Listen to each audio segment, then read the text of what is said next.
Never surprised. Always disgusted. That is what I have said about Donald Trump. I am never surprised by the depravity of what he is willing to say and to do. But I am always disgusted by it.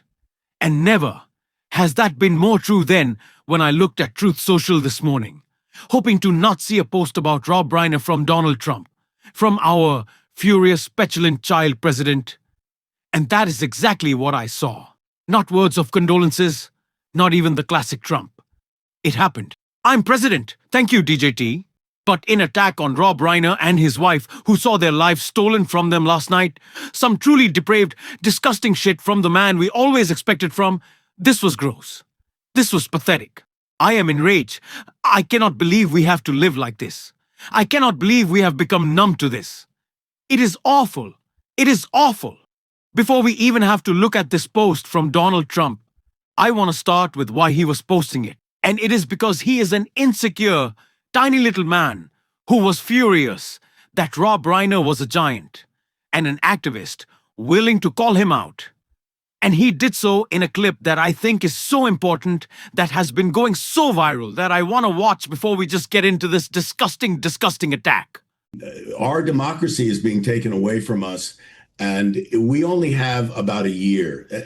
Just to be clear about this, and people, you're doing a great job, and a lot of other people are doing a good job to tell people what is actually happening in this country. But make no mistake, we have a year before this country becomes a full-on autocracy and democracy completely leaves us. And we're looking at the election in 2026, and Donald Trump knows. He knows that in a free and fair election, he will lose. He will lose the House. The House will flip and will become into Democratic hands. There'll be committee chairs that'll be able to hold hearings. And this is the last thing he wants. So this little, these ICE agents and the National Guard, and now he's called the military in from all over the world to talk to them about, don't be surprised when polling booths are surrounded by American military in the guise of making sure that the elections are fair and that nobody's tampering with anything. And when you see violence breaking out, which there'll be protests, there'll be inciting violence, there'll be some violence, and they'll kick back. Then you'll see the commandeering of voting machines, ballot boxes, to make sure that that election is secure. Well, what that means is that he will then commandeer the election. So we have to make the public absolutely aware that their democracy is being taken from them. And we have to do everything we can to make sure people understand that. People don't, it's a vague term, democracy. It's like, what does that mean? The Constitution, we don't know what that means. People care about their pocketbook issues, the price of eggs, they care about their health care, and they should. Those are the things that directly affect them. But if they lose their democracy, all of these rights, the freedom of speech, the freedom to pray the way you want, the freedom to protest and not go to jail, not be sent out of the country with no due process, all these things will be taken away from them. We have to remember those words. We have to remember what is at stake every single day. It is our democracy. It is our country. It is our way of life that Donald Trump wants to take away from us. He wants us to become numb. He wants us to become broken. He wants us to become separate from each other, thinking that there is no humanity left in America, that all we see is gun violence and political violence, and leaders who don't ignore it but stoke it from the highest level and then blame it on US institutions that are broken that allow this to happen. That Donald Trump gives pardons to those who break the law and allow them to inflict their pain on us. Again, he wants us to think that that's America. It is not. And he's trying to do it with this latest post, which is truly just disgusting. Trump wrote on Truth Social, "A very sad thing happened last night in Hollywood. Rob Reiner, a tortured and struggling but once very talented movie director and comedy star, has passed away together with his wife Michelle. reportedly due to the anger he caused others through his massive, unyielding, and incurable affliction with a mind-crippling disease known as Trump derangement syndrome, sometimes referred to as TDS Trump, with his obnoxious paranoia reaching new heights as the Trump administration surpassed all goals and expectations of greatness, and the golden age of America upon us perhaps like never before. May Rob and Michelle rest in peace. I have no words. It's just truly disgusting that this is the man who runs our country, that this is the man that people have to look up to. Who does? He is a buffoon. It is bullshit constantly spewing from his mouth. It is vile. And the fact that this is something that I was worried about last night and actually got is just so. It's just such a weight that I talked to y'all last night, saying it's the first place I went was to Truth Social to see what our idiot president has said.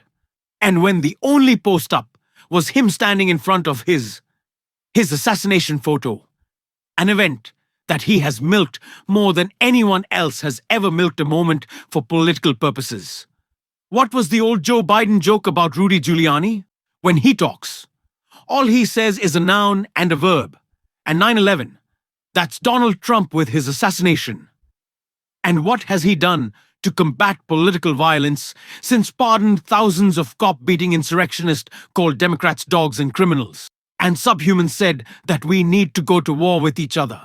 What has Erica Kirk done to stop gun violence?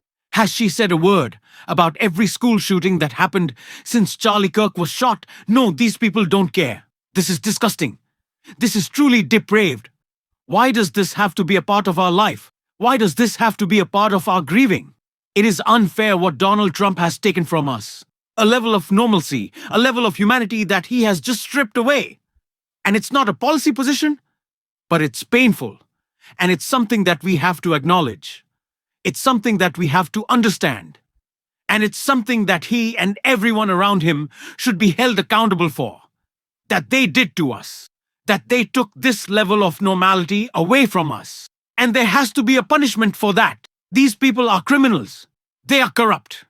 Such contempt for them. There will be no apologizing and moving on for the way that these people broke our country. There will be no forgive and forget. There needs to be accountability. Because they will parade themselves around and call themselves victims till they're blue in the face. Or till Erica Kirk has done 9 more CBS fucking town halls. But they will never do anything to address the problem that they purport to care about. They do not care about violence. They do not care who is hurt. They just care how they can use it. And I'm furious today. This is so sickening. It's so sad. And especially coming out of a weekend of shootings on the anniversary of another. It's just heartbreaking. And I think what Senator Chris Murphy had to say about it all was incredibly important. It's pretty clear that President Trump and this White House are in the pocket of the gun lobby. I just don't foresee that this White House is going to support anything that would cross the gun industry. And as we know right now, unfortunately, the Republicans in Congress don't ever meaningfully break from this president. So until they get the okay from President Trump to break with the gun lobby, something done are slim. That doesn't mean I won't try.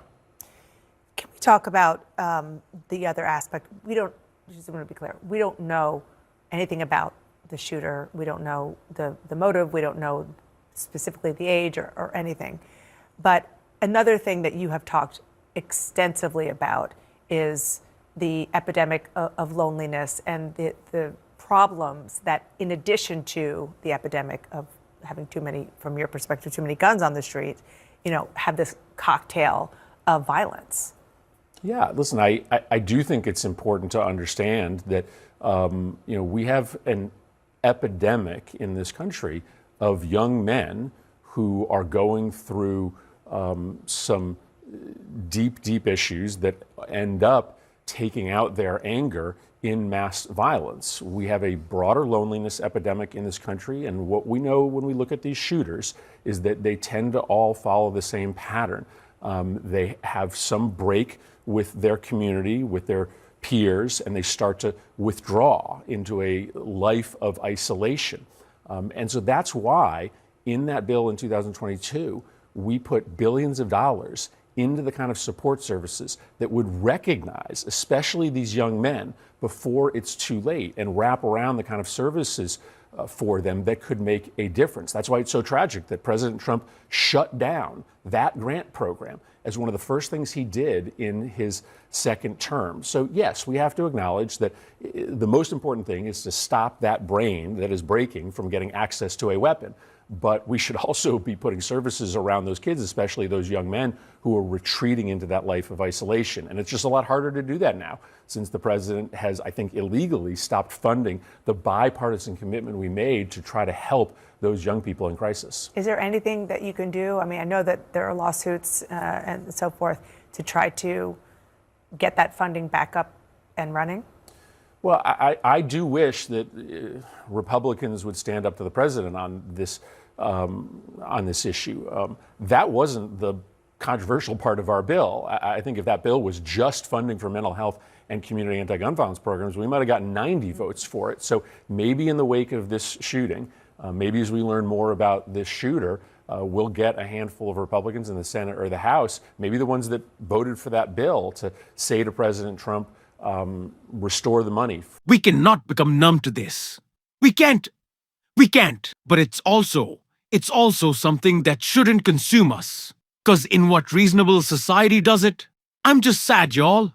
This has just been difficult. And I just think that we need to recognize how much fault falls on leaders who have just ignored this. And know that they should be held accountable. And know that there is a way to fix it. And we are going to keep calling that out on this show. If you want to support that, as always, and hit that subscribe button, leave a like on this video. If you stuck around to the end, drop a blue heart in the comments. Y'all, I certainly need it today. Don't stop fighting. Don't let them silence you until next time. I'll see you soon.